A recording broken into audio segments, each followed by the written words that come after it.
Assalamualaikum warahmatullahi wabarakatuh. Selamat pagi, selamat sore, dan selamat malam dimanapun Anda berada. Kali ini saya Dewi Bulan akan ditemani dengan Sen Murad untuk membahas mengenai terjemahan Al-Quran tanpa tafsir Ibnu Katsir. Apa jadinya terjemahan Quran tanpa tafsir Ibnu Katsir? Pasti akan jauh berbeda. Jadi selama ini terjemahan yang Anda terima di Quran Anda ya, baik itu melalui Kemenak ataupun terjemahan Inggris lainnya, itu semuanya mengikuti tafsir Ibnu Katsir. Tapi kalau kita hapus tafsir Ibnu Katsir, jadi kita terjemahkan apa adanya, apa yang akan kita temukan. Berikut ini, mari kita sambut teman kita, Murtadin Sen Murad dari Saudi Arabia. Shalom, brother. How are you? Shalom, Lynn. It's great to be with you, and it's great to be with the Indonesian audience once again. It's good to see you, brother. Finally, it's been a long time, 3 years. I haven't seen you in Indonesian channel. Yeah, because I was working on the Quran translation without any sin, without any standard Islamic narrative. So that's why I was hiding. Ya, teman-teman, jadi Sen Murad sangat senang berada di channel Indonesia dan ketemu lagi dengan teman-teman Indonesia. Kita sudah tidak bertemu selama 3 tahun di dalam satu channel atau di channel Indonesia karena dia sedang sibuk menerjemahkan Quran tanpa standar Islamic narration atau tanpa tafsir Ibnu Katsir. So, brother, before we started, I think I'm going to ask you to pray in Arabic. How about that? So everyone on TikTok can hear prayer in Arabic. Yeah, but I am not a Christian, actually. I left That's Islam, okay. but I'm not a Christian. Yeah, you left Islam. Just pray to God. This material will open. I will ask you to do this in Indonesian, and I will say Amen. Okay. Kita doa dulu ya teman-teman ya. Bapakku yang di surga, terima kasih Engkau selalu menyertai kami. Kami berdoa apa yang kami utarakan, apa yang kami bongkar saat ini, Quran tanpa terjemahan Ibnu Katsir akan membuka mata teman-teman yang Islam selama ini yang ada di ajaran sesat. Bukakan hati mereka, mata mereka dalam nama Yesus. Kami telah berdoa, berkati teman kami Sen Murad, juga teman-teman yang ada di live chat maupun di YouTube channel. Dalam nama Tuhan kami Yesus Kristus yang mulia. Amin. Amen. Okay, brother, let's start. Kita akan mulai ya teman-teman ya. Saya akan menerjemahkan ya. This time in Indonesia, 4 o'clock in the morning. Still way too early for people in Indonesia to open a YouTube or even TikTok. But a lot of Muslims on TikTok, after Shubuh, after their morning prayer, they opened the TikTok and they found me, and we have 20 viewers, mostly Muslims on TikTok. Okay. Yeah, this is great. And just to introduce the topic a little bit, I will be talking about the sin, which is the standard Islamic narrative. And this is the word that Yasser Qadi used, because this is everything outside of the Quran. This is the hadith, the sayings of Muhammad, and this is the tafsir of Al-Tabari and Ibn Kathir and these people. And I argue that these people, they do not know anything about the Quran, because when you look at actual history, you will find that these people came from Iran, from Persia, and they have nothing to do with the Quran, which possibly started in Syria and Iraq region. So that's why they don't know the Quran. That's why they give very weird explanations to a lot of verses. Okay, let me translate it for them. Oke, jadi teman-teman, hari ini kita akan membahas mengenai Quran ya. Kebanyakan Quran itu diterjemahkan melalui atau dengan standar Islamic narration atau tradisional Islam ya teman-teman. Nah ini standar Islamic narration ini diperkenalkan oleh Yasir Qadhi. Jadi segalanya di dalam Quran itu diambil dari hadis-hadis dari At-Tabari ya, tafsir At-Tabari juga tafsir Ibnu Katsir, dan mereka tidak tahu sama sekali mengenai isi Quran ini yang sebenarnya.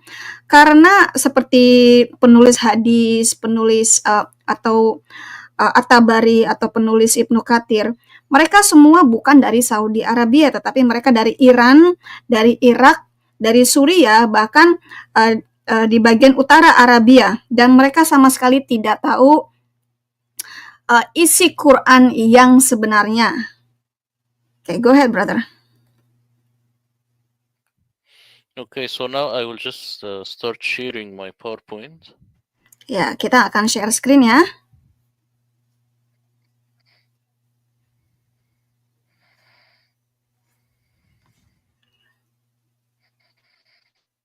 I haven't seen. Have you shared already? Not yet. Just give me a second, please. Oke, bentar ya teman-teman ya.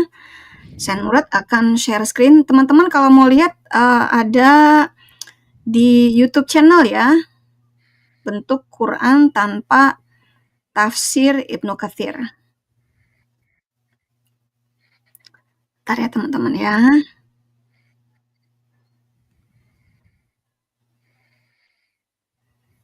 Ya, teman-teman yang di TikTok di tap-tap layarnya dulu.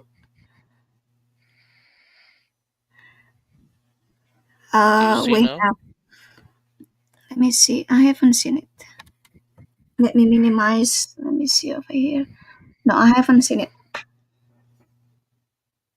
It's sharing now.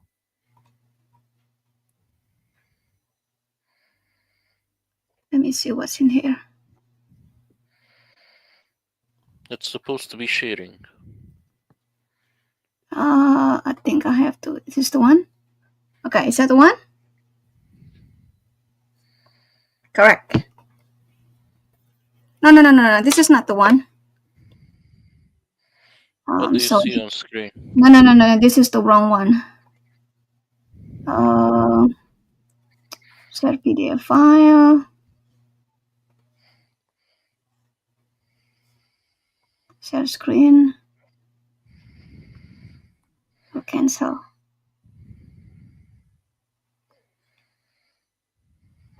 No, I don't see it.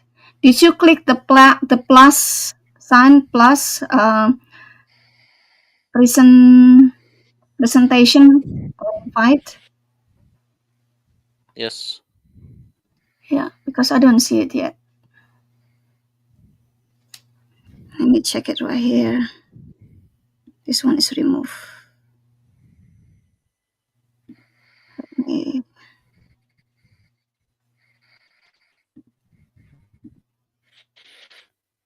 Okay, I need to go out of the studio and back in. Okay, because I don't see your slide. Yeah, just give me 1 minute.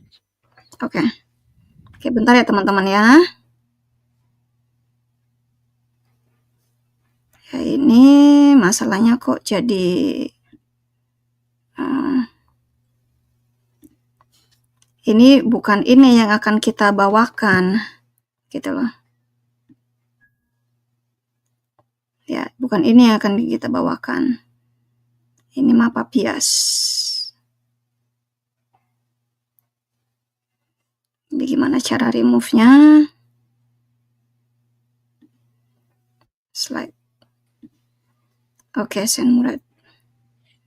I think you have to click those on the left side. On the left side, it has like a present or invite. Now, do you see it? Now I see it. There you go. Now I see it. Do you see the entire screen? It's full screen? Yes, I do see the entire screen. Okay.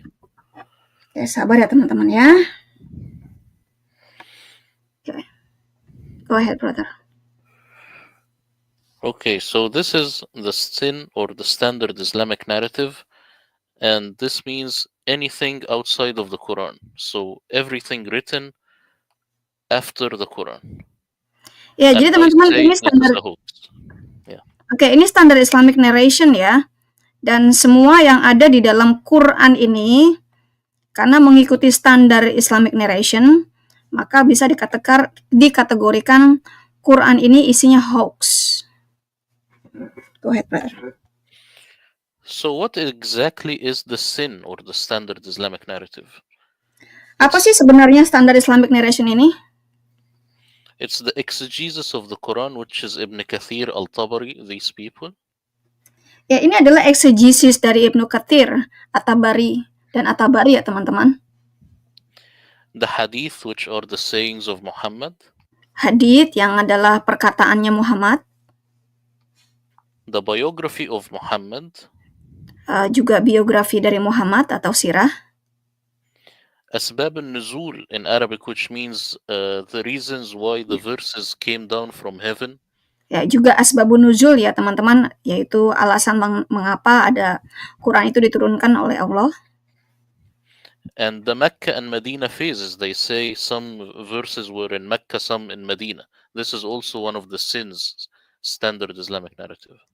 Ya, juga katanya Quran itu diturunkan di 2 tempat, di Mekah dan Madinah, ya tergantung di mana diturunkannya.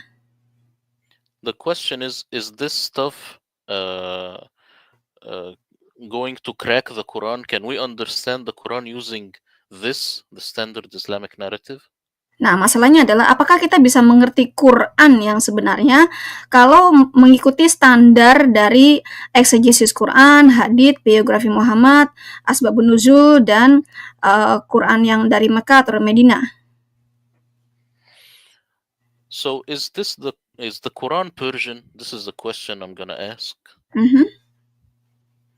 If I were to give you a book which is Spanish or let's say Indonesian, and I ask you to explain it in detail, don't you think it would be a good idea to ask someone who knows Spanish?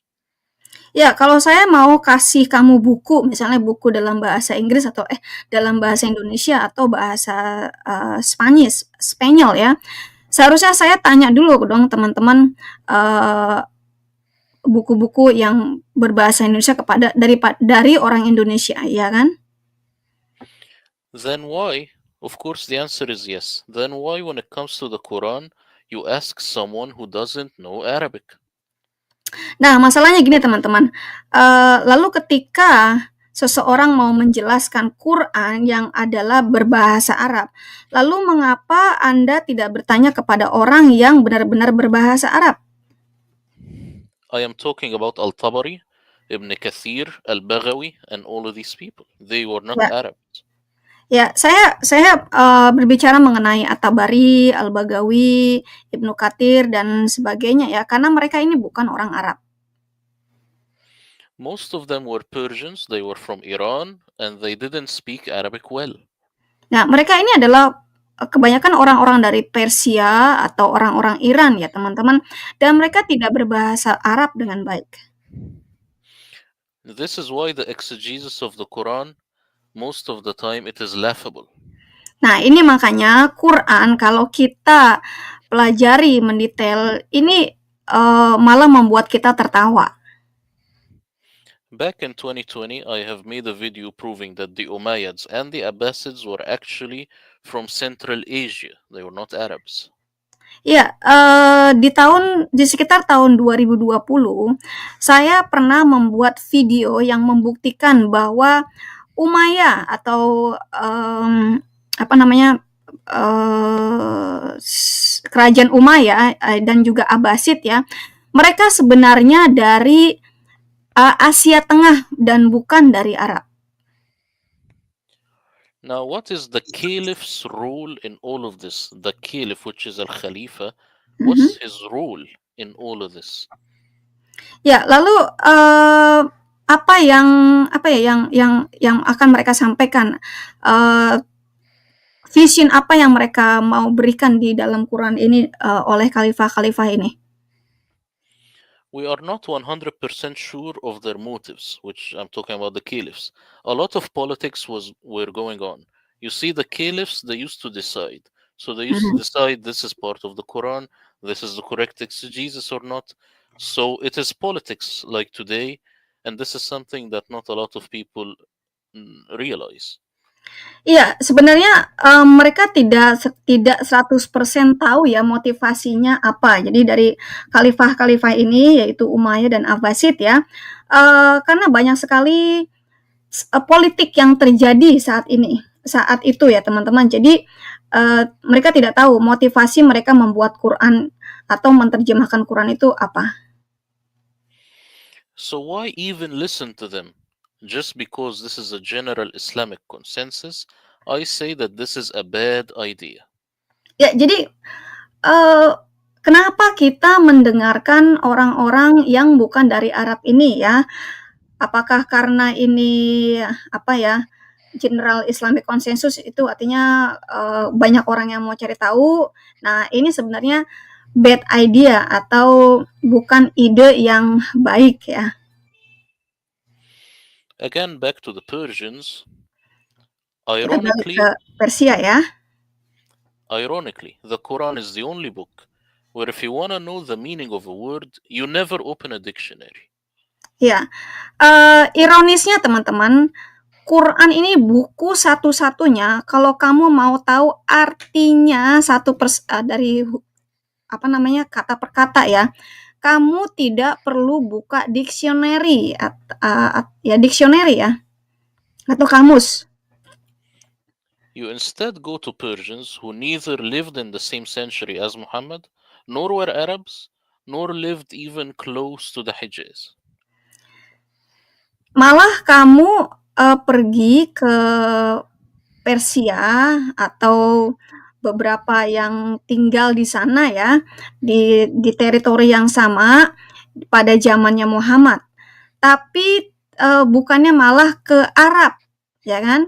Di mana atau lokasi-lokasi yang terdekat dengan Hijaz lah atau Saudi Arabia. And the main problem with these interpretations is that they are built on flimsy reports. They say this guy said to this guy said to this guy. Ya, masalahnya gini teman-teman. Masalahnya Quran ini ya interpretasinya ini dibuat atau di building atau dibuat ya dari orang-orang yang kurang bisa dipercaya. Misalnya dari si Anu kepada si Anu, lalu diceritakan kepada si Anu. Nah, seperti itu teman-teman. Who are these people? Nah, sebenarnya si Anu ini siapa sih? Why should I base my Quran translation on these tafsirs that are clearly a big sham? Ya, jadi kenapa kita harus menerjemahkan Quran ya dari tafsir-tafsir yang sebenarnya adalah big scam. Big scam itu penipuan besar. So, what is the sin Quran exegesis? And over here we have Al-Tabari. Ya, jadi sebenarnya apa sih standar Islamic narration Quran exegesis ini? Ya, apakah ini artinya adalah overreacting Quran atau isinya yang terlalu berlebih-lebihan atau ditambah-tambahin di dalam Quran? A very big theme in Quran exegesis in all of them is that anything that the Quran commentators don't know the meaning of, they throw it in the afterlife, so that no one can come back to life and prove them wrong. Ya, jadi teman-teman sebenarnya ya siapapun komentaris yang mentafsir atau yang komentari tetap yang mentafsirkan isi Quran ini ya teman-teman, mereka tidak tahu sama sekali artinya dan mereka hanya menerka-nerka saja gitu kan, apa artinya, apa maksudnya, karena mereka tidak hidup di zaman itu. Dan kalau bisa kita buktikan ya, itu perkataan yang salah atau terjemahan yang salah. Ya, jadi mereka itu sangat sleazy, artinya apa ya? Sangat ceroboh ya dalam memaparkan Quran ini. An example would be the word Kawthar, which is in Surah 108, verse 1. Yeah, hold on one second, brother. I'm trying to remove this sticker, this media. Yeah, this is I have to remove so I can see it. Oke. Ya, misalnya itu surat Al-Kautsar ya, teman-teman, itu surah 108 ayat 1. They say that this is a river in paradise. They say the Kawthar is a river in paradise, which is pure comedy. Ya, katanya kalau Al-Kautsar itu adalah sungai di surga ya, yang sebenarnya adalah komedi ya, lucu-lucuan aja. They also say the phrase, I'm talking about Al-Tabari, Ibn Kathir, these people, they say the phrase, the people of knowledge differed about this issue, and they say this about everything. I'm having issue with the TikTok right now. It seems like the TikTok don't like me to live stream this. They heard the word of Islam, so whatever they kind of anti exposing. So anyway, jadi teman-teman, mereka mengatakan ya bahwa orang-orang ini ya teman-teman memiliki isu yang berbeda, memiliki ide yang berbeda mengenai isi Quran.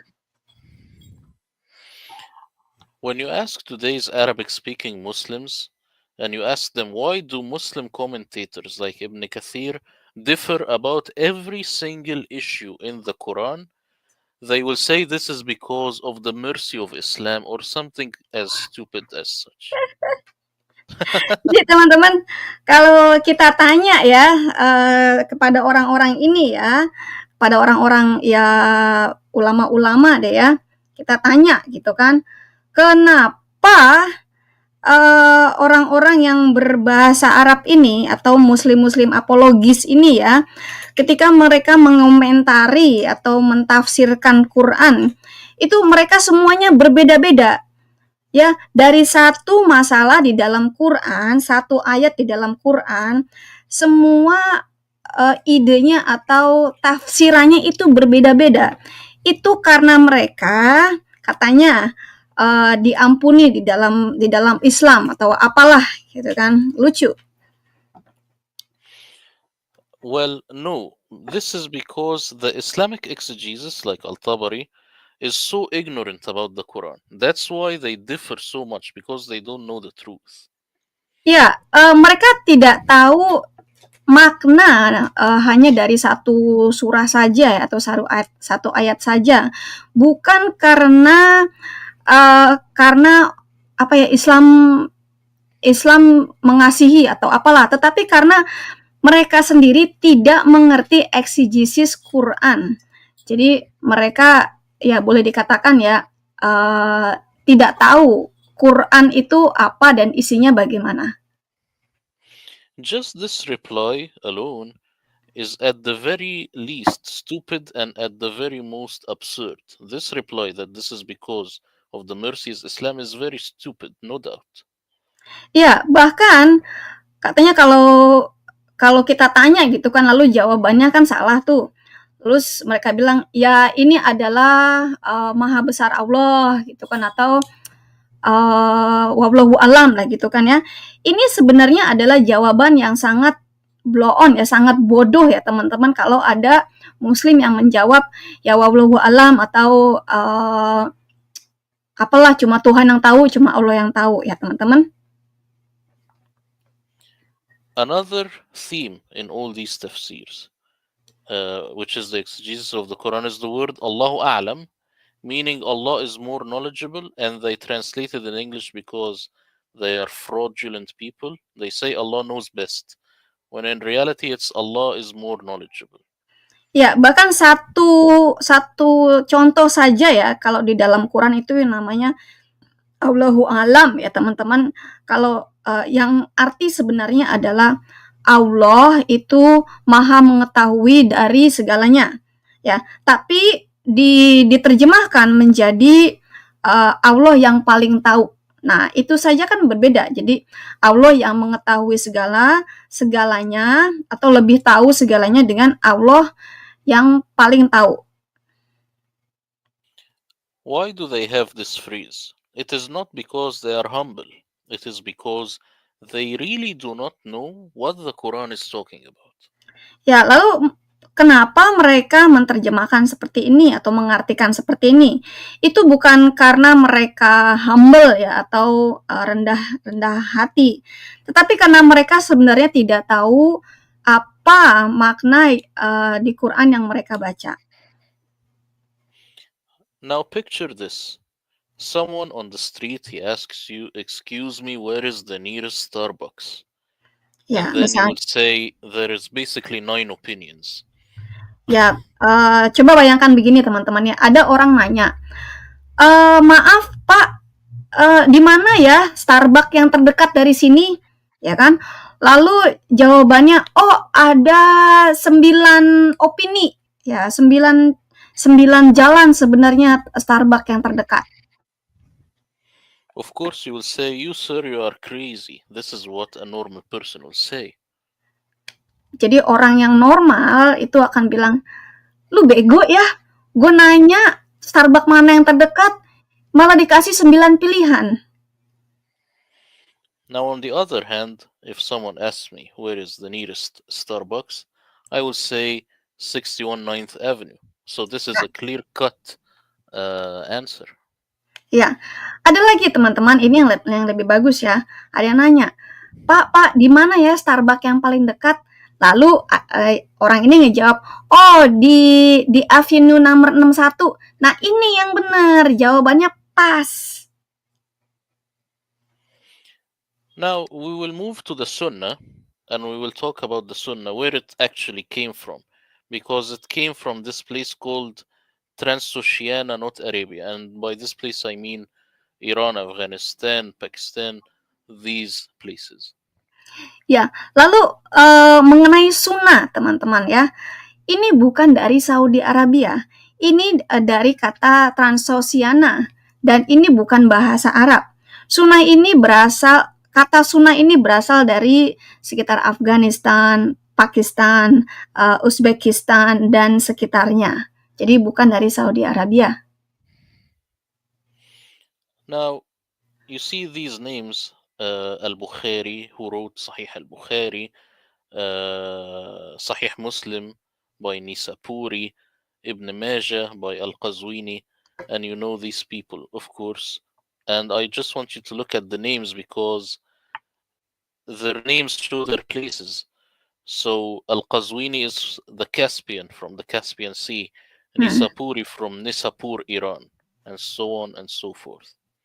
Ya teman-teman, kalau kita melihat buku-buku hadis ya seperti Sahih Al-Bukhari, Sahih Muslim, Ibnu Majah, Abu Daud, At-Tirmizi atau An-Nasai, ya teman-teman. Lalu kita perhatikan nama-namanya ya.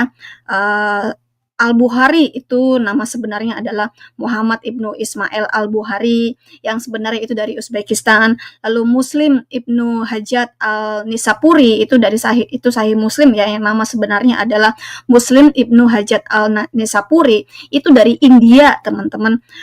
Sunan Ibnu Majah yang nama sebenarnya adalah Muhammad Ibnu Majah Al-Qazwini. Where is he come from, Al-Qazwini brother? Caspian Sea. Dari Caspian. Dari laut Kaspia ya. Lalu Sunan Abi Daud, Sulaiman Ibnu Asyatis. Nah, orang-orang ini bukan orang dari Arab teman-teman, tetapi orang dari bagian-bagian seperti Afghanistan, Pakistan, Kazakhstan atau Tantan yang lain yang di atas. Now let's look at the place of birth for every one of these people. This is as-Sahah as-Sitta, which are the 6 most authentic. Ya, sekarang kita lihat ya. Sekarang kita lihat born kelahiran in mereka ya. Uzbekistan. Ya. Your sound's breaking, brother.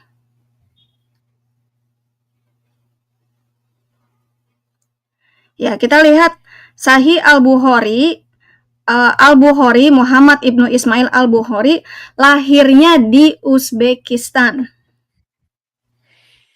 Sahih Muslim, the guy is born in Iran. Lalu Muslim Ibnu Hajjat Al-Nisapuri atau Sahih Muslim lahirnya di Iran.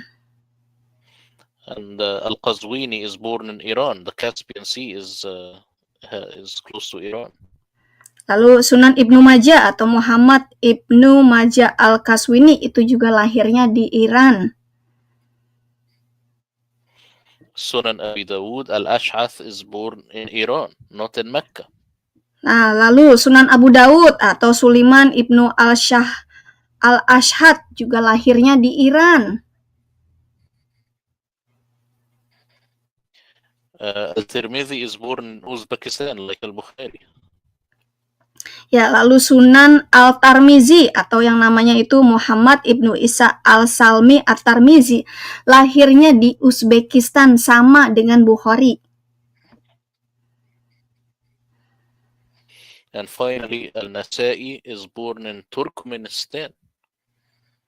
Dan akhirnya Sunan Al-Nasa'i atau namanya itu Ahmad Ibnu Syuaib Al-Nasa'i yang lahir di Turkmenistan. So as you can see, no one is from Arabia. Jadi teman-teman, kalau kita perhatikan ya, tidak ada satupun yang lahirnya di Saudi Arabia. Now let's pinpoint them on the map, the places of these people. So you see here Uzbekistan, Turkmenistan, Iran. No one is from Arabia. Nah, jadi teman-teman yang ada di YouTube channel bisa lihat ya. Kita lihat nih, Uzbekistan, Turkmenistan, Iran, itu jauh dari Saudi Arabia. Plus, oral traditions survive at the area it was born in. Like the indigenous people of America, for example, if they keep passing the tradition, I will trust them because they are in the same area. Ya, juga yang katanya oral tradisi ya. Jadi dari dari hafalan ya, dari orang ke orang ya. Itu masuk akal kalau misalnya oral tradisi dari American Indian yang diturunkan turun-temurun, ya masuk akal kalau tidak berubah karena itu ada di dalam satu wilayah. Jadi kalau misalnya oral tradisi orang-orang Iran, orang-orang Uzbekistan itu di-keep saja di satu tempat ya, itu masuk akal, tidak akan berubah. And since all Sunnah writers come from places other than Arabia, then the claim of oral traditions being passed down from the Prophet Muhammad is a complete fraud. Ya, jadi kalau ada yang mengatakan, oh ini Quran itu dari oral tradisi, jadi dari mulut ke mulut dihafalkan ya. Nah, karena mereka ini bukan orang Saudi Arabia, bukan orang Arab, jadi oral tradisi yang disampaikan dari Iran sampai ke Arab itu boleh dikategorikan fraud atau teman-teman, atau pemalsuan ya, tidak benar atau tidak tepat atau melenceng. So Sahih al-Bukhari, is it a hoax? This is the question. Ya, jadi boleh dikatakan Sahih Bukhari adalah buku hoax. Sahih al-Bukhari doesn't have one original manuscript. Sahih al-Bukhari tidak ada satupun yang manuskripnya itu original. This Moroccan scholar wrote a whole book about it. Until now, no one has debunked him. Nah, salah satu penulis Sahih Bukhari ini asalnya dari Maroko, teman-teman ya. Dia adalah scholar atau sarjana dari Maroko yang menulis seluruh kitab Bukhari. Ya, dan sampai sekarang tidak ada yang bisa membantah dia. Do you know what his name, brother? Yes, he's called Rashid Aylal. This is the name here. Rashid Aylal. Ailal. Nah, jadi penulis Sahih Bukhari itu sebenarnya Rashid Ailal dari Maroko. Seru ya, teman-teman. The name of the book is Sahih al-Bukhari Nihayat Ustura. In English it means Sahih al-Bukhari, the end of a myth. Ya, nama bukunya adalah Sahih Al-Bukhari, The End of the Myth, atau apa ya? Akhir dari mitologi, akhir dari mitos. Now debunking him is very easy. It requires one thing. One manuscript from the time of Al-Bukhari. But Ya, that never happened. jadi untuk membantah orang ini ya teman-teman, untuk membuktikan orang ini salah ya teman-teman, itu sebenarnya mudah. Cari saja manuskrip dari zamannya Bukhari. Jadi di zamannya Bukhari itu sekitar tahun 900-an ya. Tetapi ini tidak akan pernah terbongkar dan tidak akan pernah terjadi. Muslim scholars then created a pseudoscience called Ilm al-Rijal, or the science of men, which is hocus pocus. Lalu sarjana-sarjana Muslim ya itu membuat yang namanya pseudoscience ya, yang namanya itu the science of man. Nah ini juga apa yang namanya hokus pokus, itu artinya apa ya, ngibul ya, kerjaan ngibul. Now, what about the others people could ask, which is Sahih Muslim and the rest of the people? I will say that their case is worse, as the scholar explains. They don't have manuscripts even more. Ya, lalu bagaimana dengan enam yang lainnya, seperti Sahih Muslim, An-Nasai, atau sirah-sirah yang lainnya. Lah, ini justru malah makin parah ya, makin kesini justru makin parah. Karena orang-orang ini justru lebih worse dari Bukhari itu ya teman-teman. Jadi ini bisa dijelaskan ya dari orang-orang Maroko, orang-orang sarjana-sarjana dari Maroko di dalam buku ini. Plus, these writings, they are not all about Muhammad. You have this very weird story that the she monkey was getting stoned, and this is in Al-Bukhari. Where is Muhammad in this? Ya, jadi justru teman-teman tulisan-tulisan ini ya, ini bukan mengenai Muhammad.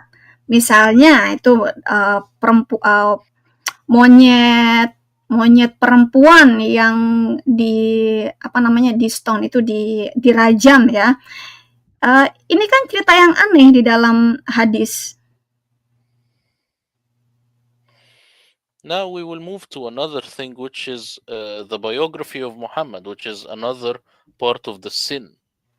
Nah, kita masuk lagi ke biografi Muhammad atau Siratul Nabawiyah ya, yang sebenarnya adalah another hoax atau hoax yang lainnya. Al-Mansur, which is the second Abbasid caliph, is the one who requested from Ibn Ishaq to write the biography of Muhammad for his son Al-Mahdi.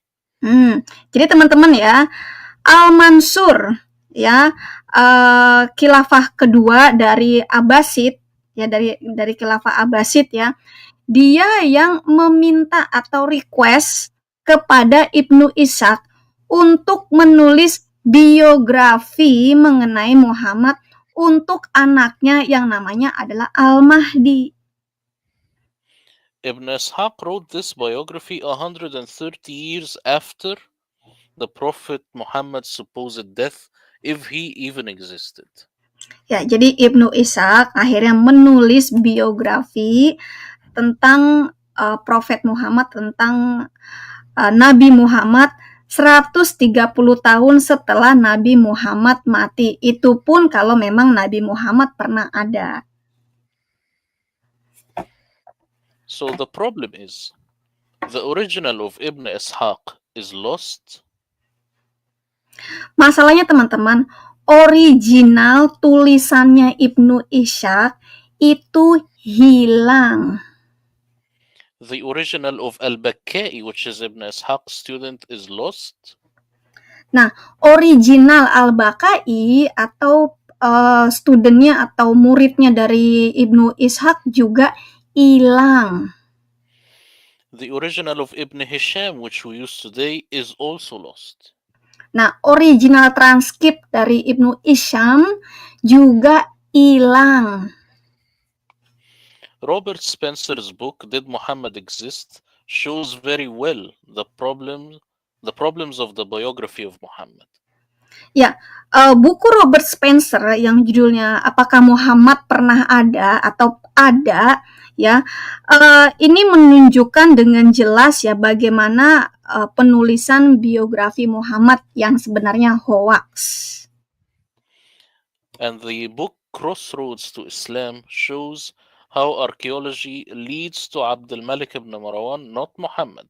Abdul Malik was the founder of Islam. Lalu buku yang berjudul Crossroad to Islam, ya perjalanan ke Islam, ya, yang menunjukkan arkeologi yang dibuka dari arkeologi justru menunjukkan mengenai Abdul Malik Ibnu Marwan, bukan Muhammad. Now we will move to another hoax, which is Asbab al-Nuzul, or reasons of descension, why the ayahs came flying down. Ya, lalu kita masuk ke dalam asbabun nuzul atau alasan mengapa ayat Quran itu diturunkan. Ini juga another hoax. Asbab al-Nuzul, the literal meaning is verses flying down from heaven, as we can see here in the picture. Ya, asbabun nuzul itu artinya ya ayat yang terbang dari langit, ya, terbang dari langit itu kan diterima oleh seseorang seperti yang terlihat di dalam video ini.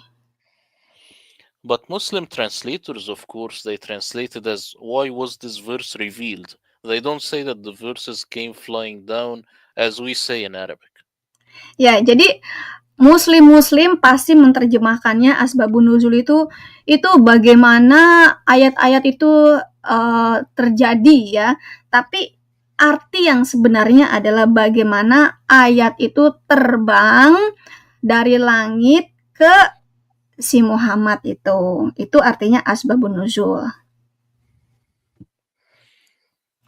Now, this is a highly narcissistic, self-centered approach to the Quran, and it was created later when Muslims actually owned a complete Quran. This is much later than we actually think. Ya, jadi sebenarnya teman-teman asbabun nuzul ini ya, ini sebenarnya kisah mengenai seseorang yang narsistik atau yang egonya tinggi ya, yang kita bisa temukan di dalam Quran setelah kita lengkap membacanya. Jadi teman-teman sekali lagi ya, ini adalah kita menemukan membaca Quran itu orang yang narsistik atau yang egonya tinggi. On one level, it was made to cover up the fact that they don't know what the Quran is actually saying. Ya, jadi level yang pertama itu ya teman-teman adalah mereka mencoba untuk menutupi apa yang sebenarnya mereka tidak tahu apa maksud dari Quran ini. And on a deep level, the idea was crafted to actually fool the life of Muhammad. Your sound is breaking, brother. Okay, I will repeat. Am I heard now?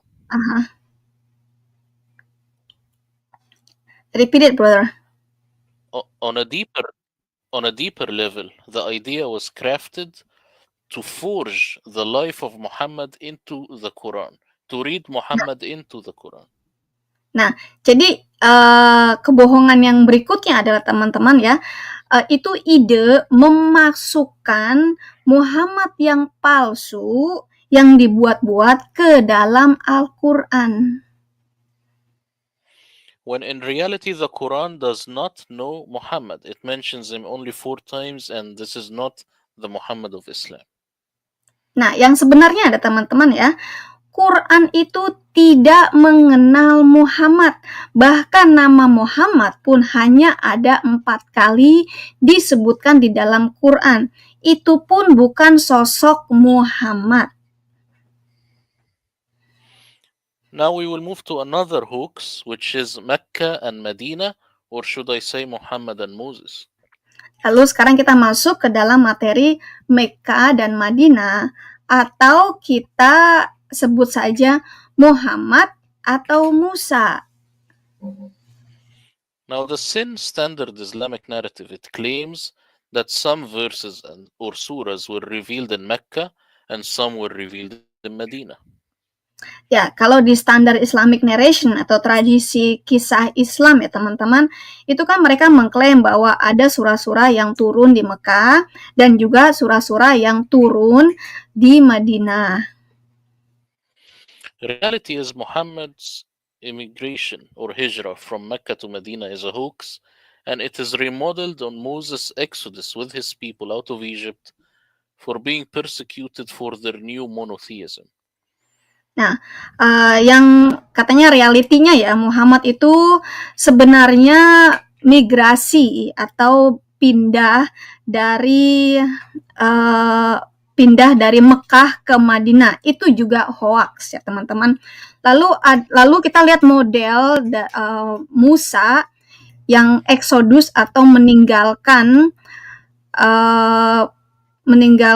pergi bersama orang-orangnya keluar dari Mesir setelah dipersekusi karena agama mereka yang monoteisme. The details of this scam are not to be discussed in this presentation. Nah, detail mengenai scam ini atau pemalsuan ini tidak akan kami diskusikan di dalam tayangan YouTube ini. Ini ada di YouTube channel ya teman-teman ya, Live Islam Now. So this is just another sin standard Islamic narrative hoax to make the Quran fit the story of Muhammad. Jadi ini adalah kisah lain ya, standar Islamic narration atau kisah dari tradisi-tradisi Islam yang lainnya yang hoax hanya untuk mencocok-cocokkan kisah Muhammad di dalam Quran. Now, adding insult to injury, actually no one agrees which verses are in Mecca and which are in Medina. Ya, jadi teman-teman di antara sarjana-sarjana Muslim juga ya teman-teman, para scholars ya, mereka nggak ada yang setuju, tidak ada yang pernah sepakat mana yang diturunkan di Mekah dan mana yang diturunkan di Madinah. Mereka saling bertentangan. And sometimes half of the verses in Mecca, the other half is in Medina, and this is very funny. Ya, kadang-kadang di satu surah saja ya teman-teman, ada separuh yang turunnya di Mekah, ada yang turunnya di Madinah. Kan lucu kan, satu surah tapi ada yang turun di Mekah, ada yang turun di Madinah. Ini bagaimana?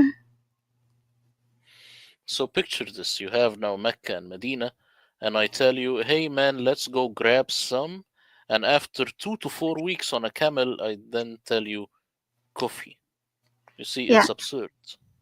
Jadi kita bayangkan gini ya teman-teman ya, ada ini Mekah, ini Madinah ya teman-teman, lalu ngomong gini, men, yuk kita ambil kencing onta yuk ya, tapi kita minta kencing onta yang nongol kopi, atau sebaliknya minta kopi yang nongol kencing onta, gimana ini? Now here are some things that are not mentioned in the Quran by name, so that the audience, so that the people who are reading Quran translations are not misled. Ya, ini kita akan menunjukkan ya arti-arti yang sebenarnya di dalam Quran supaya nih teman-teman yang mendengarkan saat ini nih, itu tidak ketipu lagi. Hijrah, specifically from Mecca to Medina, is not in the Quran. Ya, kata hijrah misalnya, ya, atau perpindahan, ya, dari Mekah ke Medina. Jadi hijrah dari Mekah ke Medina itu tidak ada di dalam Quran. Isra and Mi'raj, which in Arabic we call it that, which is translated as night journey, it is not in the Quran. Lalu Isra dan Mi'raj, ya, atau perjalanan malam, ya, dalam bahasa Indonesianya, itu juga tidak ada di dalam Quran. The doctrine of abrogation is not in the Quran. Lalu doktrin abrogation atau penggantian-penggantian itu juga tidak ada di Quran. The black stone in the Kaaba is not in the Quran. Atau batu hitam yang ada di Ka'bah itu juga tidak ada di Quran. Ashura, which is a holiday that Sunni Muslims celebrate, is not in the Quran. Lalu Asyura atau perayaan Asyura yang di Quran, yang dalam Islam dirayakan juga tidak ada di Quran. Muhammad's wives are not in the Quran. Istri-istrinya Muhammad juga tidak ada di Quran. Muhammad's companions also never mentioned in the Quran. Sahabat-sahabatnya Muhammad juga tidak pernah disebutkan di dalam Quran.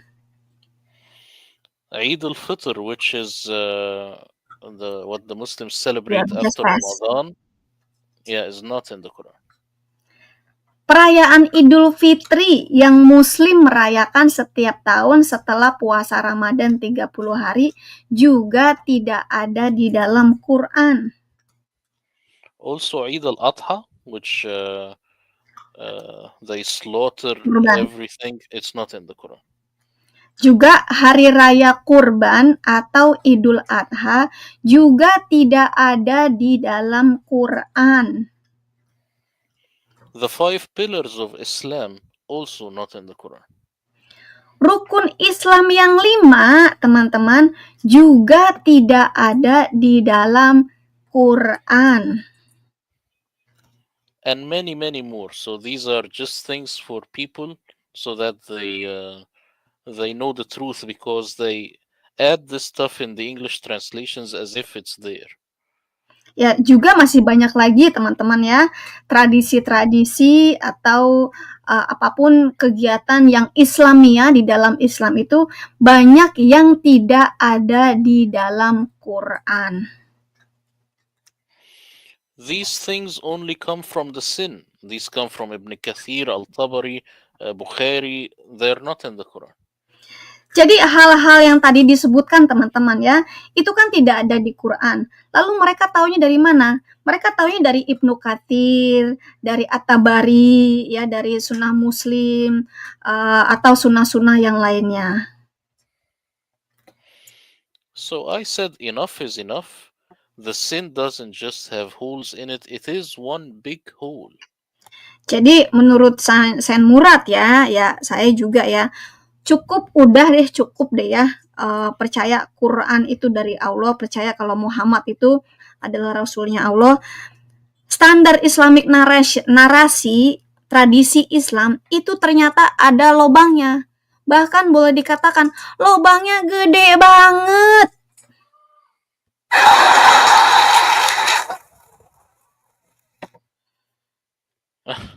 Can you hear the laugh, brother? Yeah. So, like Dr. J. Smith always says, you got the wrong man at the wrong place, doing the wrong thing at the wrong time. Jadi kalau Dr. J. Smith, guru saya ya, mengatakan seperti ini. Ini kamu mendapatkan orang yang salah di tempat yang salah. Kamu melakukan hal yang salah di waktu yang salah. Jadi memang serba salah di dalam Quran ini.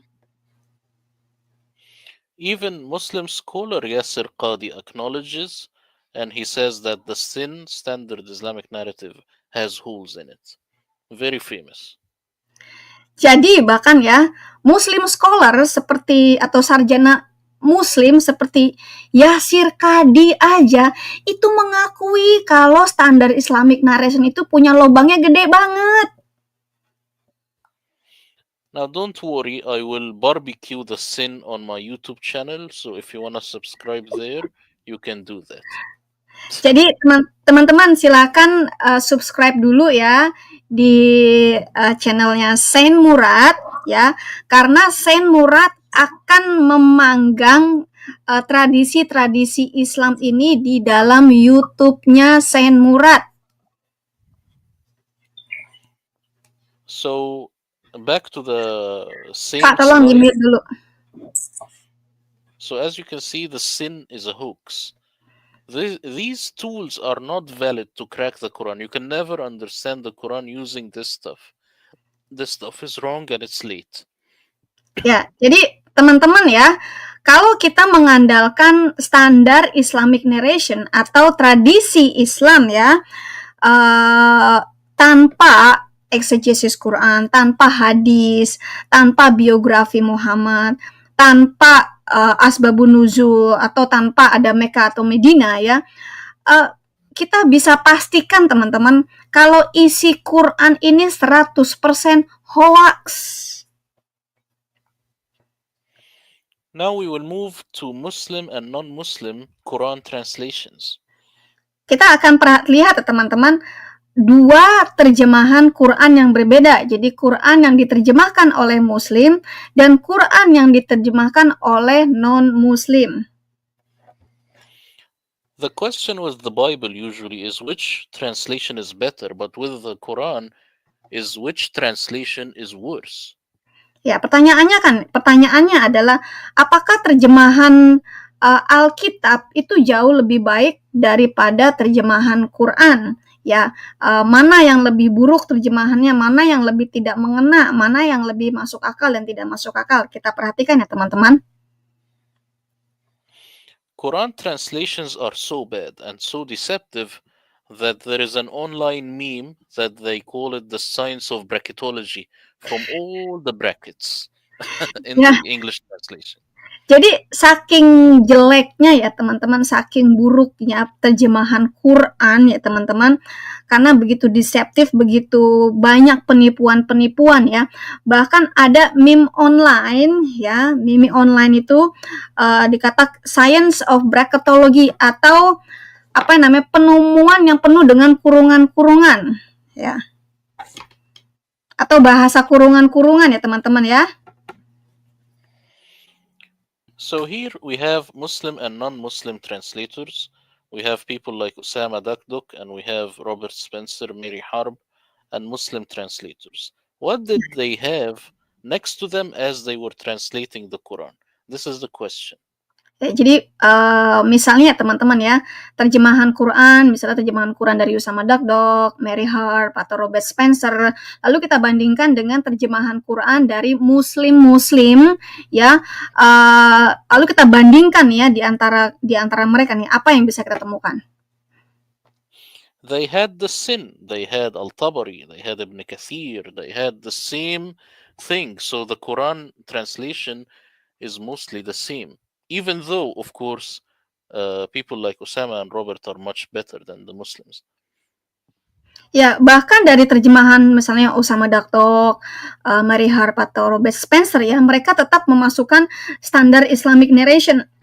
Tetapi hasilnya apa ya teman-teman, tidak ditambah-tambahkan atau tidak dipalsu-palsukan seperti halnya terjemahan dari teman-teman yang Muslim. So this makes them an orange, and I will explain why. Nah, jadi Saint Murad mengkategorikan mereka sebagai orange ya. Nanti kita akan tahu kenapa Saint Murad mengkategorikan mereka seperti orange. The Quran is the only book in history if you want to know the meaning of a word, as I told you, you never open a dictionary, but you go to these Persians who are way too late. Ya, jadi teman-teman kalau kita melihat terjemahan Muslim dan non-Muslim yang menggunakan standar Islamic narration ya teman-teman, ya bukan hanya katanya ya Quran adalah buku sejarah, tetapi kalau mau menerjemahkan juga harus buka dictionary atau buka kamus ya. Tetapi sebenarnya kamu cari saja kepada tulisan-tulisan yang ditulis oleh orang-orang Persia ya, seperti tadi ya. Orang-orang Persia yang kita sebutkan seperti Bukhari, Muslim dan sebagainya. Tapi sebenarnya tulisan-tulisan itu begitu terlambat ya teman-teman. Muslim and non-Muslims Quran translators started by translating Surah 1 without creating their own concordance or dictionary. It is evident from the lack of consistency in word choice. Jadi Muslim dan non-Muslim yang menerjemahkan Quran, misalnya menerjemahkan dari surat 1 aja ya, tanpa menggunakan atau menciptakan concordance atau arti-arti ya. Nah, kalau Quran-Quran ini tidak ada concordance-nya, itu membuktikan bahwa terjemahan mereka itu tidak konsisten dalam pemilihan kata-katanya.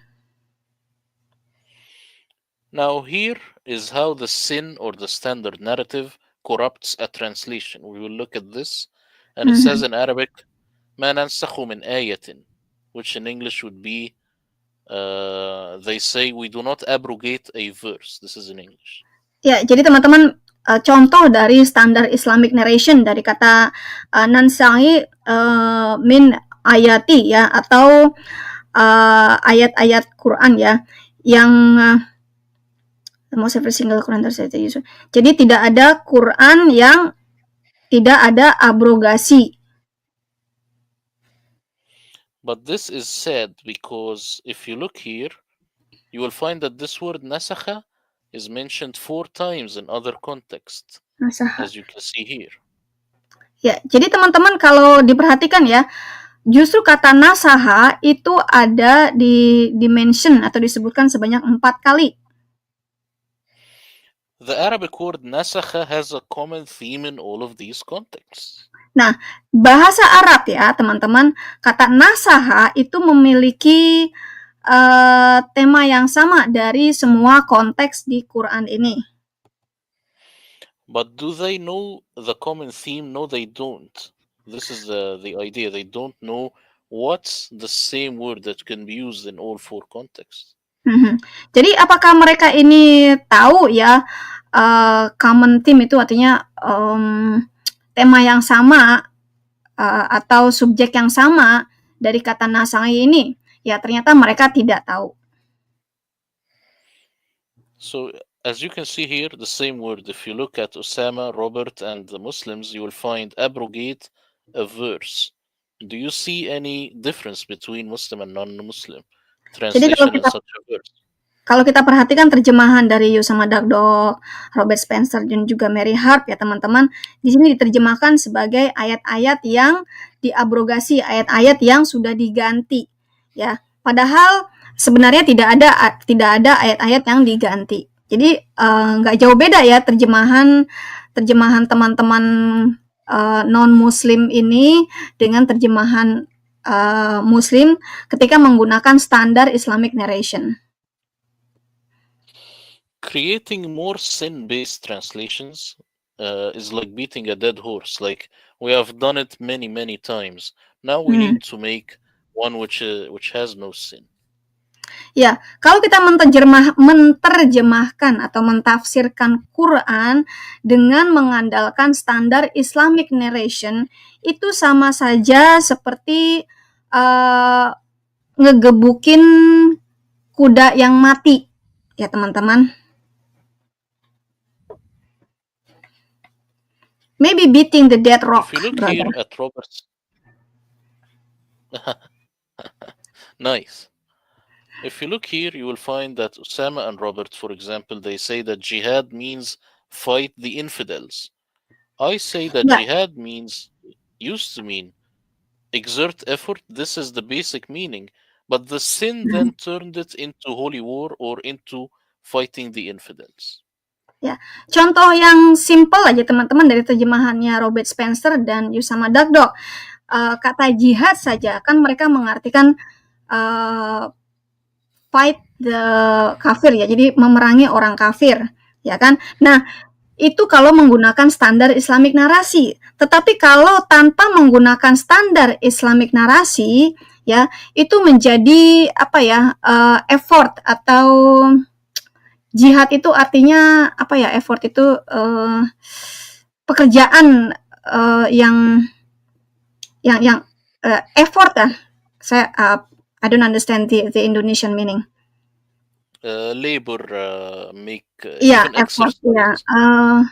Kerja keras ya teman-teman ya, kerja keras, perjuangan ya. Terima kasih Pak Daging. Perjuangan, kerja keras untuk hidup ya. Ya. Now it is as if they are saying that gay only means homosexual, but I say that in the 50s gay used to mean happy, now it means homosexual. So you see, with Arabic also words change meaning with time. Ya, jadi misalnya kata GAY itu kan artinya jadi yang sama-sama ya teman. I cannot say that on TikTok, otherwise they will ban me, brother. So on TikTok I have to be very careful.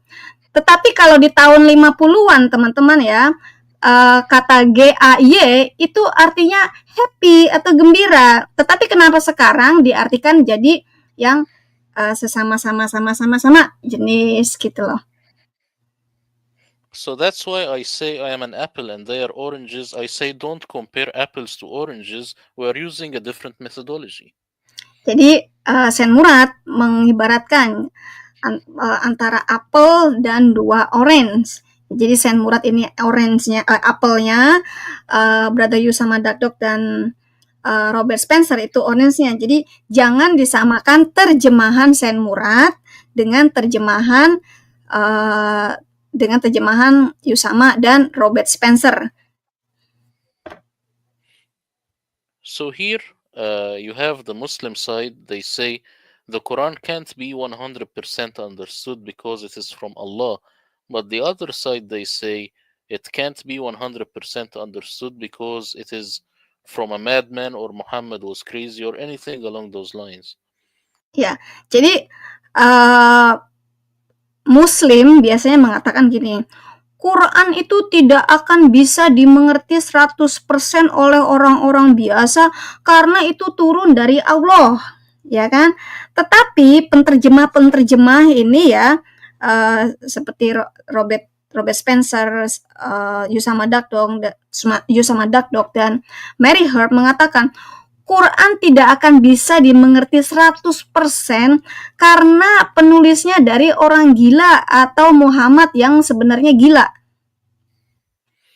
But the problem is they both rely on the sin standard Islamic narrative. They are both using the same material. Nah, masalahnya keduanya ini teman-teman masih menggunakan Islamic tradisi atau menggunakan standar Islamic narration. Itu masalahnya. So the difference is the Muslims most of the time they are liars, they are trying to make Islam look better, but on the Christian side they are sincere and they try to say it as it is so that people know the truth. Perbedaannya adalah begini teman-teman, kalau yang muslim-muslim ini yang mengatakan Quran tidak bisa dimengerti karena itu dari Allah, mereka itu sebenarnya penipu-penipu yang bersembunyi di balik Quran mereka atau buku-buku mereka ya untuk menunjukkan kitab mereka itu lebih baik. Sementara teman-teman non-muslim seperti Robert Spencer, Usama Dagdok dan Mary Herb yang menerjemahkan Quran dengan standar Islamic narration dan mengatakan 100% tidak bisa dimengerti karena ini berasal dari orang gila yang namanya Muhammad. Mereka sebenarnya jujur mengatakan apa adanya, teman-teman. So that's why I say they are all oranges, but these are good oranges and these are rotten oranges. Ya, jadi sebenarnya keduanya ya, entah itu yang non-muslim maupun muslim, itu sama-sama orange. Masalahnya kalau yang Muslim, yang menerjemahkan Muslim ini adalah orange yang busuk atau jeruk yang busuk. Let's laugh.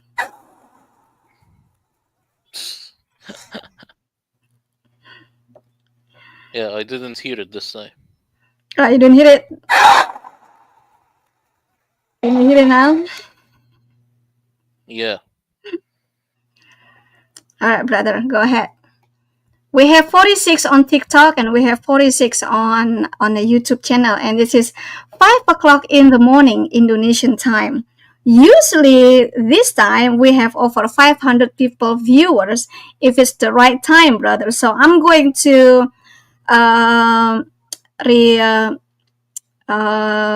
reload again for the right time. Yeah, I think more people will watch it on replay also. Yeah. So that's just why I'm going to replay it again at the right time. Okay, now if I were to give you white sugar, eggs, baking soda, vanilla, and milk, what would you make? Cookie. Oke, teman-teman. Close, you're close. Ya, kalau Sen Murad kasih kamu gula putih, telur, baking soda, vanila, dan susu. Kamu mau bikin apa? Well, you can make an amazing cake like our friends here, or you can make a horrible cake like the Muslims here. Ya, kamu bisa bikin cake yang indah, yang bagus ya, seperti teman-teman kita, sama Dakdok, Mary Harp, dan Robert Spencer. Tapi kalau di teman-teman yang Ucilm yang bikin dikasih 5 bahan ini, mereka akan bikin kue yang ancur-ancuran. So the moral of the story is that when you get the same ingredients, you get the same results. Jadi kalau kamu kasih ingredient bahan-bahan yang sama, kamu akan mendapatkan hasil yang sama-sama kue. So we've got a big problem, and what is the solution? It is a Quran translation that totally ignored the sin and worked with language only, aka the Murad translation, and this is what I have created. Ya, jadi teman-teman, kita punya masalah, dan masalah ini akan kita pecahkan ya. Jadi apa solusinya? Ya, solusinya adalah menerjemahkan Quran ya tanpa standar Islamic narration atau tanpa tradisi Islam, tulisan-tulisan dari Ibnu Katsir dan sebagainya ya. Nah, kita terjemahkan Quran apa adanya saja, atau dengan kata lain, terjemahan Quran versi Sen Murad. Gitu teman-teman. By the way, untuk teman-teman yang ada di live YouTube ya, ada di kolom deskripsi bagaimana Anda mensupport pelayanan Sen Murad ya, dan bagaimana Anda bisa membeli terjemahan Quran dari Sen Murad ini. Anda bisa hubungi saya, nanti akan saya berikan linknya bagaimana Anda mendapatkan terjemahan Sen Murad. Brother Murad, I've just explained to the viewers of Indonesia to support your service, to support your work. They can go to the description on my channels, and also if they want the translation of the Quran without standard Islamic narration, they can contact me, and then I will give them the link to purchase your Quran. Yeah, excellent. Ya, terjemahannya nggak mahal. Have any question? Ya, nggak mahal ya teman-teman. Sekarang kita lihat ya, apakah kita ada pertanyaan. Let's see what's on the Okay, there is no question on the YouTube channel. Teman-teman di TikTok, silahkan kalau ada yang mau tanya atau silahkan naik, ya. Tadi saya nggak approve ya karena kita masih membahas mengenai Quran. Sekarang diberikan waktu untuk bertanya kepada Sen Murad. Ayo silakan teman-teman naik di Komal TikTok ya untuk bertanya kepada Sen Murad dan nanti akan saya terjemahkan ya. You know, most of the viewers on TikTok, they are a mocker of me because they hate me or they love me so much. Every time I live on TikTok, they call me a monkey, a pig. It's such an honor.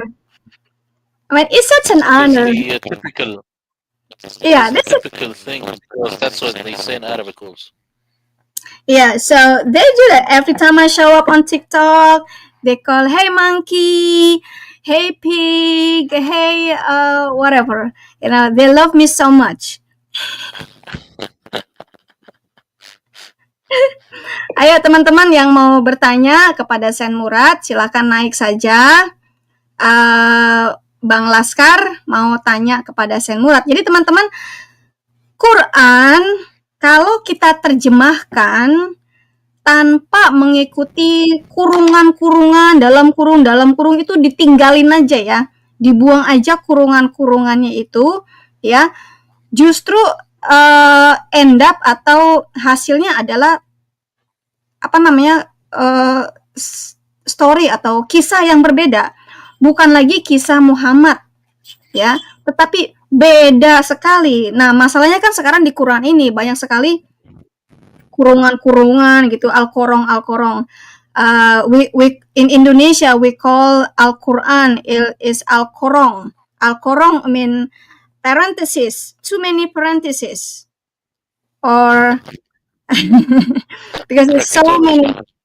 Yeah, because so many parentheses, and we call it Al-Korong, not Al-Quran, but Al-Korong. Yeah, it is the most book that has brackets in the history. Ya, bracketology. Ya, kalau Sen Murad bilangnya bracketology. Ya. Yeah, because if they don't put these brackets, you will find that the Quran doesn't know Muhammad. This is the reality. Ya, benar ya teman-teman. Kalau nggak ada kurung-kurungannya tuh teman-teman ya, Quran ini kalau nggak ada kurung-kurungannya, itu tidak menceritakan mengenai Muhammad. Muhammad itu nggak ada. I would say like this, brother Murad, if you don't put parentheses or if you don't put brackets on Muhammad, he will lose and find another woman. Ya, jadi saya baru katakan begini, kalau nama Muhammad itu nggak dikurung-kurungin ya teman-teman ya, maka Muhammad akan cari perempuan lagi buat dikawinin, gitu teman-teman. And I've been translating Quran without all of the parentheses. It just purely whatever the Arabic I translate into Indonesia, and I've been doing that, and it's totally different story. It's not even story about Allah, because when you see billah, biillah, it's not Allah, it's Allah, or how was I? It's those who receive worship, ilah. So I've been doing that a lot. Ya. Jadi teman-teman, kalau teman-teman tahu ya, ketika saya live di TikTok juga kalau ada Quran, saya baca dulu Arabnya, lalu saya terjemahkan tanpa baca kurungan-kurungannya, dan itu menjadi terjemahan yang begitu berbeda, ya teman-teman. Ya, it's a lot of scamming. I would say the book of scammers, that's the Quran, because it's a lot of parentheses, a lot of words that's not in the Arabic Quran, but they're adding some words to make it like the Quran is from Allah, which is not. Yes, in a future Aramaic translation, you will Mhm. even lose the word Mecca because this word has meaning in Aramaic, which is not a place. So, Jadi so contohnya this is saja a teman-teman, surprise. kata Mekah ya. Kata Mekah itu sebenarnya dari Aramaik yang memiliki arti yang berbeda dari Mekah-Mekah yang Anda tahu di Saudi Arabia. I'm gonna get some water.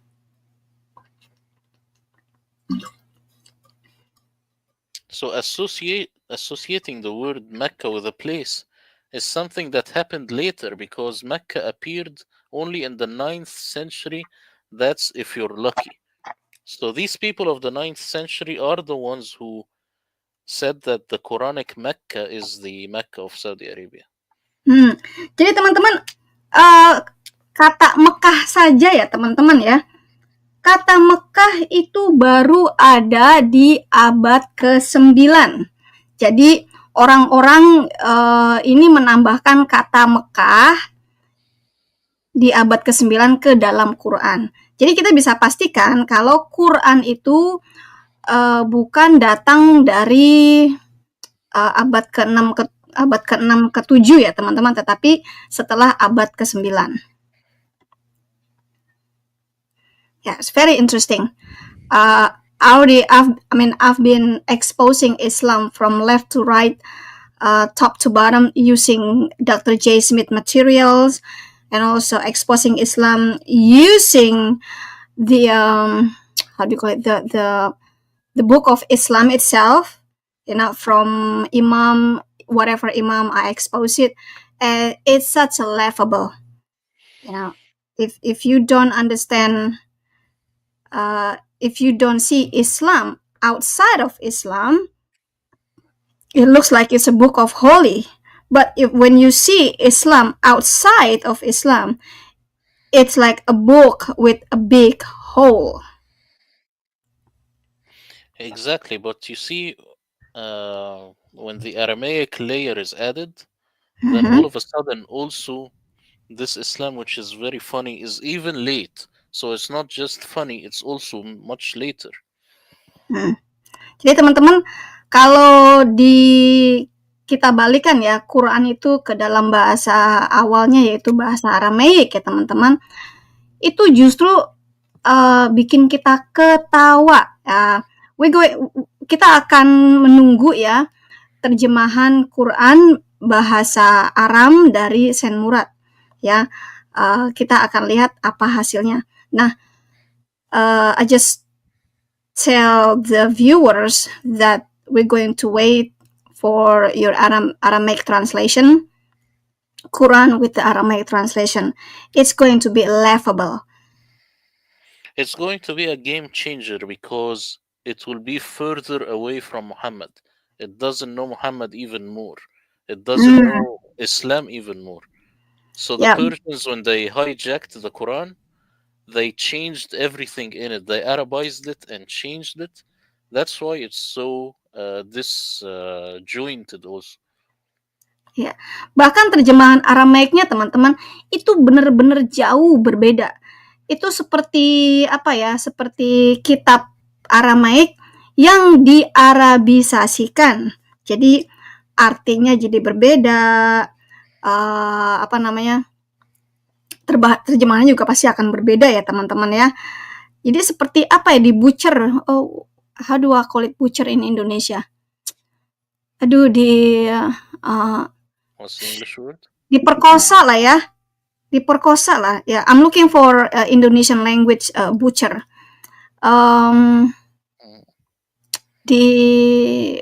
Pokoknya terjemahannya udah ngaco ya. Yeah, look like we don't have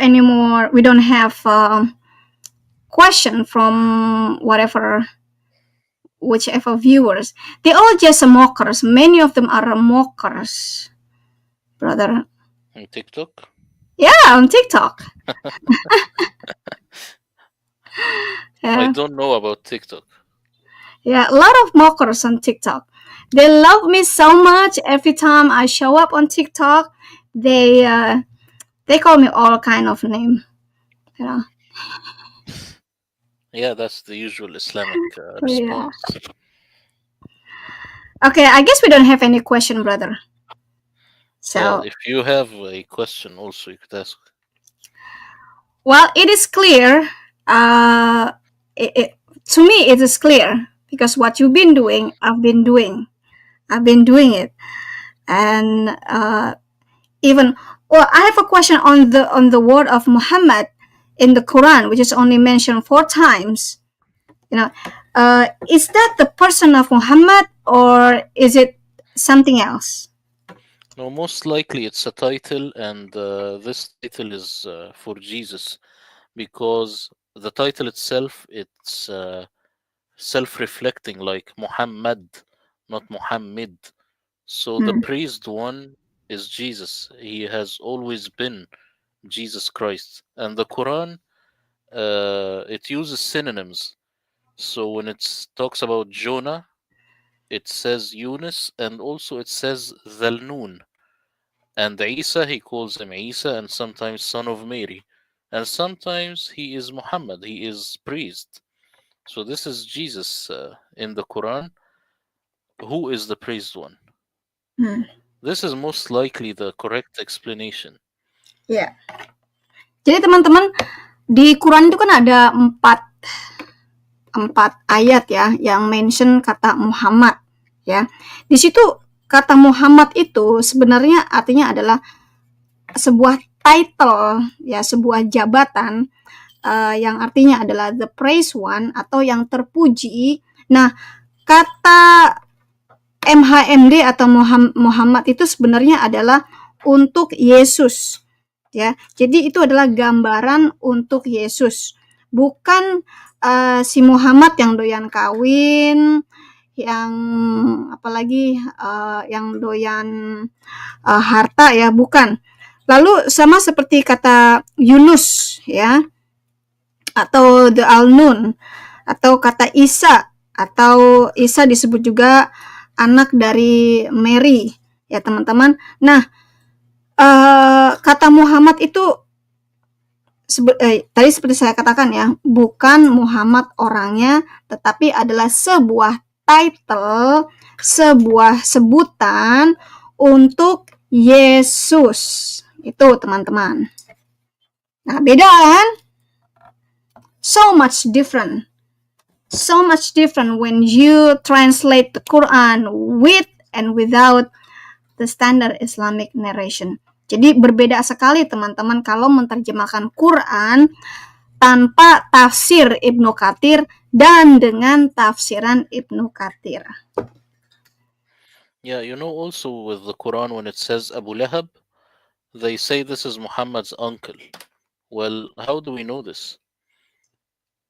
You know, the Uh, Quran never says that this is Muhammad's uncle. But Abu Lahab is just um, also like a title. This is someone who is made of flames because he is so stingy. This is just yeah, anyone. Anyone could be an Abu Lahab. This is not a specific person.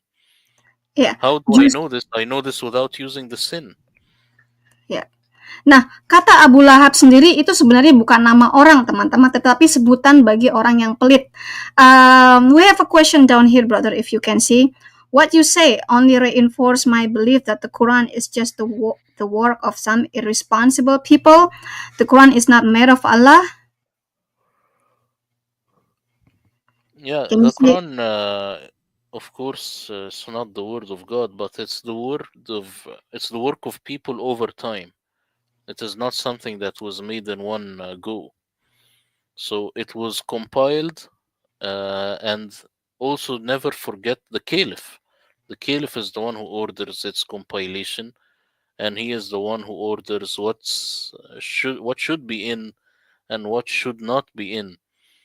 And Al Hajjaj, which is the governor with Abdul Malik, he added 1,000 alifs in the Quran. Alif being like the English alphabet A.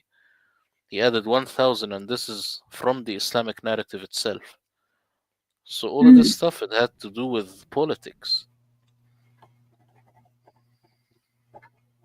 Jadi teman-teman, Quran ini sebenarnya adalah permintaan dari Al-Hijaz ya, gubernur dari Abdul Malik ya, untuk dikumpulkan atau untuk disusun ya teman-teman. Ini adalah permintaan Al-Hajjaj. Nah, dia menambahkan sekitar 1.000 atau lebih dari 1.000 huruf alif di dalam Quran ya, dan motivasinya adalah motivasi politik teman-teman ya. Jadi perhatikan kata lillah itu kan ditambahkan alif di depannya jadi Allah gitu kan, banyak sekali tambahan-tambahan alif di depan huruf-huruf di dalam Quran. I've shown them about the correction of the Quran, how they add alif, how they add ta, how they add some words, some dots or something like that. I show them. They don't like it.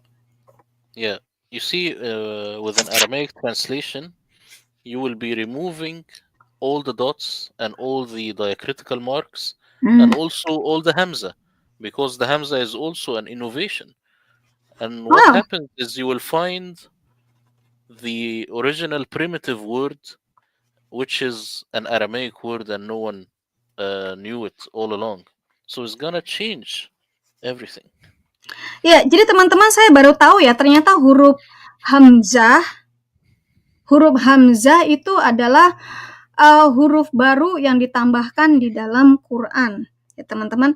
Jadi di dalam Quran aslinya yang Aramaik itu tidak ada hamzah dan juga tidak ada diacritical mark, tidak ada titik-titik ya, apalagi fathah kasroh domanya itu tidak ada. Dan kalau kita terjemahkan apa adanya ya menurut bahasa Aramaik, itu akan menjadi arti yang sangat berbeda. I did not know that the hamzah is not it's new. I did not know that. No, this comes also from the sin. This is not something that's weird. I think it's the guy who invented it is called Al-Khalil ibn Ahmad al-Farahidi. This is the guy who created the hamza. Oh. And the hamza is a small ayn. If you look at the ayn, it's the meaning ayn. Hamzah. Jadi teman-teman, huruf hamzah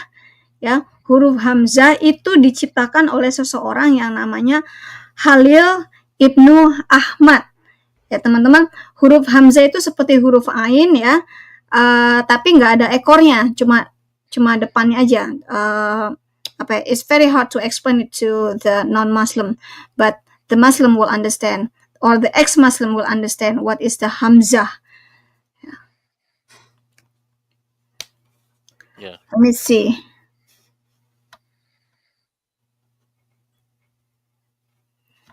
Okay, this is from the Bravo. If the Quran is the word of Allah, so Allah taught a lot of rubbish. Yeah. Can you respond that, Brother Murad? Yeah, I agree with him. So the Quran is not the word of Allah. This is the word of people over ages, and every step had to do with the caliph. This is the point which we overlook. We overlook what Abdul Malik did. We overlook what Al-Hajjaj did, and the Abbasid caliphs. They also used to decide. Like if today you wanna, let's say you're in a dictatorship and you wanna make a movie, then automatically the dictator has to decide which scenes should be in the movie and which scenes should not. This is what happened. Wow. Jadi teman-teman, kalian tahu nggak kenapa di Quran itu surahnya ya berantakan dan tidak tersusun rapi? Itu karena masing-masing surah itu diciptakan atau dituliskan dari khalifah-khalifah yang berbeda. Jadi Quran itu tidak jadi buku gedebuk jadi satu ya teman-teman, langsung jadi Quran. Tapi itu bertahap. satu khalifah menuliskan surah yang berbeda, lalu khalifah berikutnya lagi menuliskan surah yang berbeda, terus menerus. Jadi kita bisa lihat berapa khalifah yang sudah menuliskan dan memasukkannya ke dalam Quran. Ada yang dibuang, ada juga yang tetap diambil ya. Wah.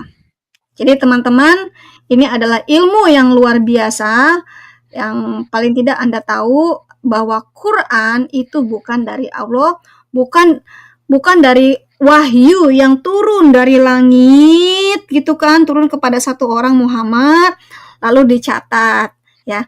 Ternyata Quran sebenarnya adalah kompilasi tulisan-tulisan dari khalifah ke khalifah. Jelas ya teman-teman ya? Is it clear? Yeah, it's clear. Okay, brother. I think, what else do you want to say, brother? Yeah, I just want to tell you that also within the sin standard Islamic narrative, it tells us clearly that Al-Mansur, which is the second Abbasid Caliph, is the one who ordered Ibn Ishaq to write the biography of Muhammad for his young son. You know, it's like if I asked you to tell my son a bedtime story. So this is the work of fiction. That's why this work of Ibn Ishaq was written originally as fiction, not as history, so that this child goes to sleep and has fun listening to it. Oke. Jadi teman-teman, Al-Mansur ya, ini dari tadi Abdul Malik ya. Itu dia memerintahkan Ibnu Ishaq untuk menulis cerita dongeng mengenai Muhammad. Jadi mengenai tokoh dongeng yang namanya Muhammad untuk anaknya. Jadi sebenarnya teman-teman, Siratul Nabawiyah yang Anda baca itu sebenarnya adalah kisah dongeng seseorang yang bernama Muhammad. Makanya tokoh Muhammad itu tidak pernah ada. Itu adalah kisah tokoh yang dibuat-buat oleh Ibnu Ishaq atas perintah Al-Mansur untuk menuliskan fiksi untuk anaknya. Jelas ya teman-teman, kalau tokoh Muhammad adalah tokoh fiksi.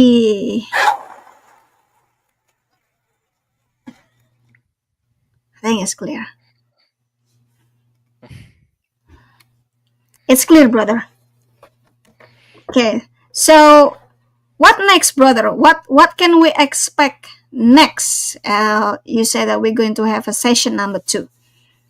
What we expect for session number 2?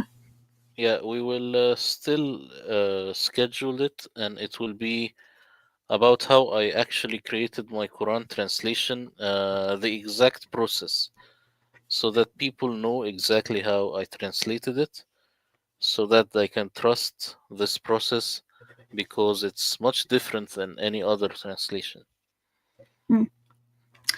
Oke, di sesi yang keduanya teman-teman akan kita jelaskan bagaimana Murad menerjemahkan Qurannya. Jadi proses penterjemahan Quran ya, tanpa standar Islamic narration, dan bagaimana hasilnya dan apa yang akan kita temukan.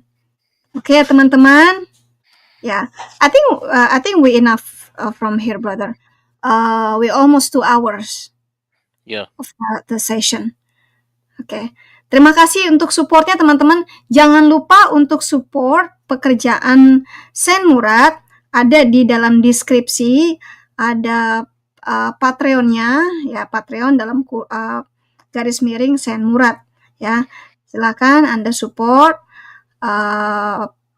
kerja dari Sen Murad menerjemahkan Quran tanpa standar Islamic narration. Oke, terima kasih teman-teman atas perhatiannya. Wabillahi taufik wa hidayah. Wassalamualaikum warahmatullahi wabarakatuh. Kita akan ketemu lagi next time. Jangan lupa, mungkin minggu depan ya, kita masuk ke episode kedua, bagaimana Sen Murad menerjemahkan Quran tanpa tafsir-tafsir dari standar Islamic narration. Oke, terima kasih teman-teman. Sampai nanti. Kita akan simak lagu Dewi Bulan Bangkit.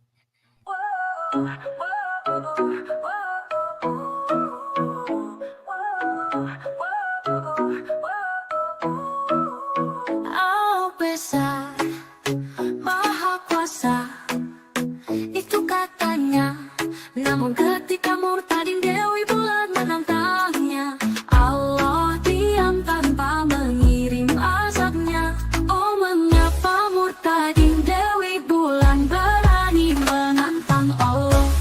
Muhammad bukan nabi yang sah, Islam itu salah, Allah juga bukan Tuhan lah.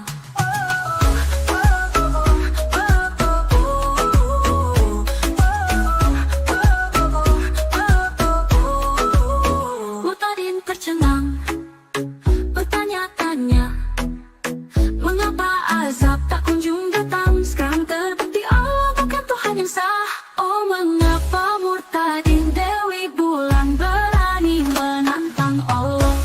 Muhammad bukan nabi yang sah, Islam itu salah, Allah juga bukan Tuhan lah. Kini murtadin Dewi Bulan bangkitlah, Allah tak gagal, kutuk azab tidaklah mempan. Oh.